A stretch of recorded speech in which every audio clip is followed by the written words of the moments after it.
कुछ ही घंटों में भगवान राम का जन्मोत्सव शुरू होने वाला है। देश दुनिया में कल रामनवमी मनाई जाएगी। अयोध्या के भव्य मंदिर में रामलला के विराजने के बाद हिंदुस्तान में ये पहली रामनवमी है, जिसको लेकर पूरे देश में उत्साह है। राम दरबार में राम भक्तों का सैलाब उमड़ रहा है, मगर ममता बनर्जी को इन्हीं राम भक्तों की भीड़ में दंगे नजर आ रहे हैं। যদি দেখেন স্লোগান দিচ্ছে 17 তারিখ ওটা ওদের দাঙ্গা করার দিন, আমি মনে করি ওটা মানুষের সম্মানের দিন হোক, ঐক্যের দিন হোক। গালাগালি দিলেও মাথা ঠান্ডা করে আল্লাহর নামে প্রে করবেন। क्या बंगाल में ममता का किला ढह रहा है? मोदी के नाम पर हवा बदलने से दीदी इतनी घबराई हुई है कि वो दंगे से लेकर गौमूत्र और गोबर की बातें कर रही हैं। আপনি কি খাবেন লিখে দেবে সকালবেলায়, চা খাও চায়ের সাথে গোমূত্র খাও, লিখে দেবে দুপুরবেলায় কি খাবে গোবরের সাথে কিছু মিশিয়ে খাও, সন্ধ্যেবেলায় আপনি কি খাবেন সেটাও ওরা ঠিক করে দেবে। ममता के हाथ से बंगाल फिसल रहा है, क्योंकि मोदी ने 35+ का टारगेट जो दिया है उसी को पूरा करने मोदी बंगाल में मेगा कैंपेन कर रहे हैं। बेलूर घाट से प्रधानमंत्री ने ममता को करारा जवाब भी दे दिया।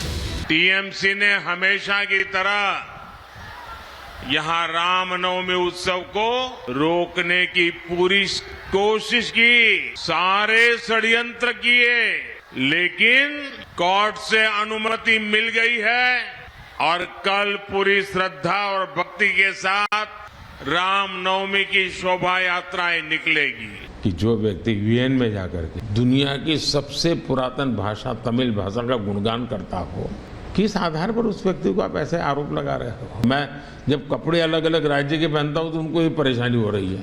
मुसीबत उनकी है कि वो एक सांचे में देश को डालना चाहते हैं। हम तो विविधता की पूजा करते हैं, हम विविधता को सेलिब्रेट करते हैं। अनेकता में एकता भारत की ताकत है, ये मोदी बखूबी जानते हैं, लेकिन विरोधियों को लगने लगा है कि 24 का सियासी मैच उनके हाथ से निकल रहा है। तभी तो मोदी को तानाशाह संविधान विरोधी बताया जा रहा है।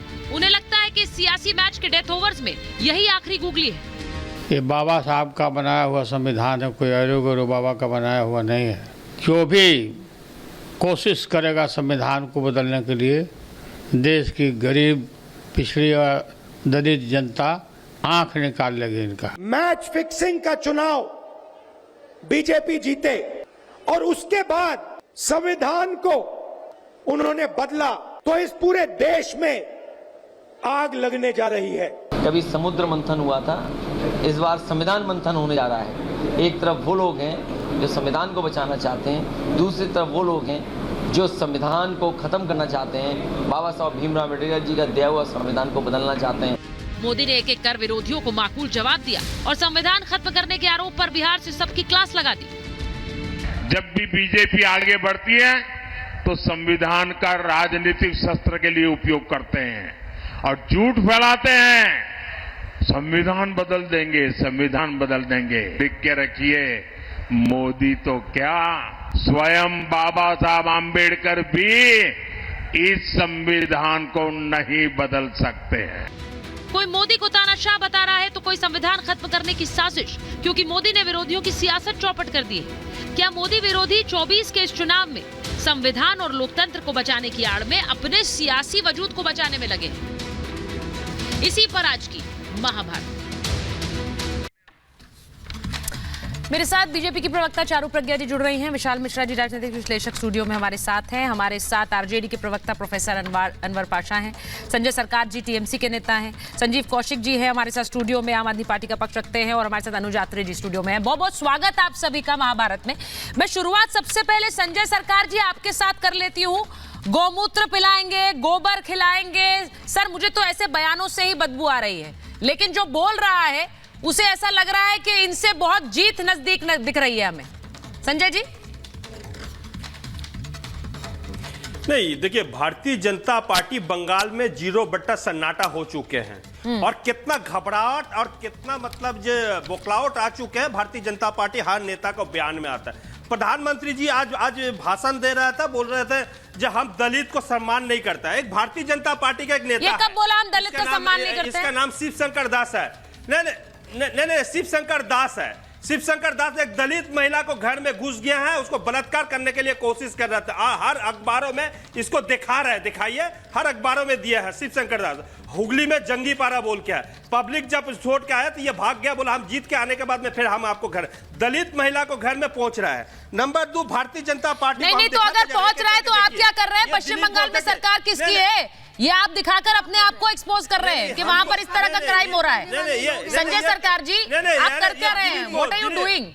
आप अपनी सरकार के पक्ष में रख रहे हैं बात या एक्सपोज कर रहे हैं कि देखिए ये क्राइम हो रहा है पश्चिम बंगाल में? चिट्ठा है ना आपके कर्मों का बंगाल के अंदर के।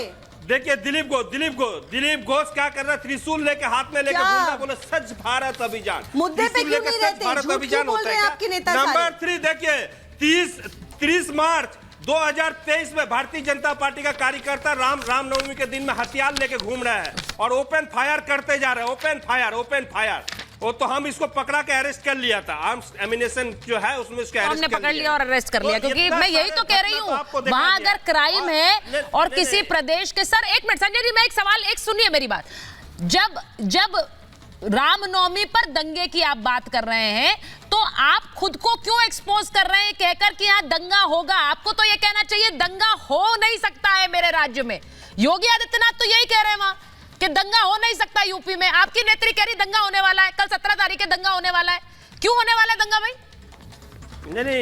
नहीं, हम तो पब्लिक को अलर्ट कर रहे हैं, पब्लिक को अलर्ट है कर रहे हैं। आप भारतीय जनता पार्टी का जो गोमूत्र को जो गोबर को जो भाषण है इसमें बिल्कुल जाना नहीं है। और आपको मतलब ये भाईचारा रखना है, भाईचारा रखकर यहाँ पर रखने पड़ेंगे, यहाँ पर रखने पड़ेंगे भाईचारे को। और हम तो अलर्ट कर रहे हैं। ये बहुत अच्छी बात है, ये देखिए बहुत अच्छी बात है कि आप भाईचारे को बढ़ावा देने की बात कर रहे हैं संजय सरकार जी, लेकिन जो बयान आ रहे हैं ना आपके, वो भाईचारे वाले हैं नहीं।